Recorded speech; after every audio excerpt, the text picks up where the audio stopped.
Welcome back to the channel. This is how to reset the Samsung refrigerator display panel. So first, the error 33E indicates a problem with the ice maker's water-filled tube heater, usually due to a freezing or a heater failure. Now to fix this, unplug the refrigerator or turn off the circuit breaker for 5 minutes and plug it back in to perform a soft reset of the control panel. Now if this doesn't work, just simply reset the display panel.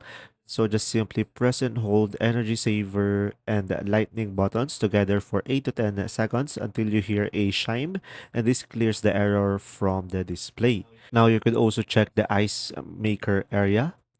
So sometimes ice build up in the water inlet tube can cause this issue, or if frozen, defrost with a hair dryer on low heat for a few minutes.